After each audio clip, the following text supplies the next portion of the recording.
আজকে একজন খেজুর প্রেমী স্টুডেন্টের গল্প আপনাদের সাথে শেয়ার করব। সেদিন আমি অফিসে বসাচ্ছিলাম, হঠাৎ করেই আমার পিএ আমাকে জানালো যে একজন আপনার সাথে দেখা করতে চায়। পরিচয় দেওয়ার পরে উনি আমার সাথে সাক্ষাৎতে আসার পরে ওনার সাথে গল্প করছিলাম। উনি খেজুর নিতে এসেছেন আমাদের আউটলেটে, কিন্তু ওনার ইচ্ছা হচ্ছে উনি আমার সাথে একটু দেখা করবেন। দীর্ঘদিন আমাদের ভিডিও দেখছেন, ভিডিও দেখে ভালো লেগেছে এবং তিনি প্রথম অ্যারাবিয়ান স্টোর থেকে খেজুর পারচেস করার জন্য এসেছেন। তো অনেকক্ষণ ওনার সাথে গল্প করছিলাম। গল্পের ফাঁকে ফাঁকে ওনাকে আমি 3টা প্রশ্ন করি। এই 3টা প্রশ্নের এত চমৎকার উত্তর উনি আমাকে দিয়েছে যে আসলে আমি নিজেই অবাক হয়ে যাই। অনেকদিন আমি খেজুর সেল দেই, কিন্তু আমরা কি কারণে খেজুর সেল দেই এবং আপনারা কি কারণে খান, সেই প্রশ্নের উত্তরটা কিন্তু আমাদের ম্যাক্সিমাম মানুষেরই আসলে জানা নেই।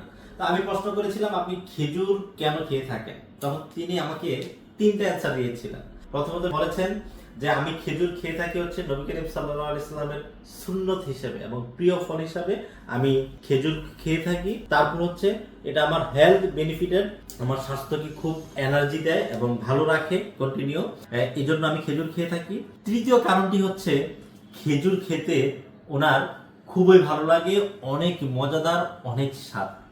আমি এই 3টা প্রশ্নের উত্তর মনে করলাম যে আপনাদের সাথে একটু শেয়ার করি। আপনারা কে কি কারণে খেজুর খেয়ে থাকেন অবশ্যই কমেন্টস বক্সে জানাবেন এবং সাথে জানাবেন যে কোন খেজুরটি আপনার পছন্দ। উনি কিন্তু আমার কাছ থেকে এই সুপকারি মুফাত্তাল খেজুরটা নিয়েছেন এবং সাথে জর্ডান মিল্টন খেজুর নিয়েছেন আলহামদুলিল্লাহ, এবং 2টা খেজুরই উনি খেয়ে দেখে চেক করে নিয়েছেন এবং যথেষ্ট প্রশংসাও করেছেন আমাদের খেজুরের। তো আলহামদুলিল্লাহ, আপনিও যেখান থেকে আসেন এই সুপকারি মুফাত্তাল খেজুরের প্রশংসা করতে আপনি বাধ্য হবেন এবং আপনার বাসায় ডেলিভারি পাওয়ার পরে ইনশাল্লাহ আপনি সেরা খেজুরটি পাবেন। অ্যারাবিয়ান স্টোরে এখনই অর্ডার না বাটনে ক্লিক করে অর্ডার করুন।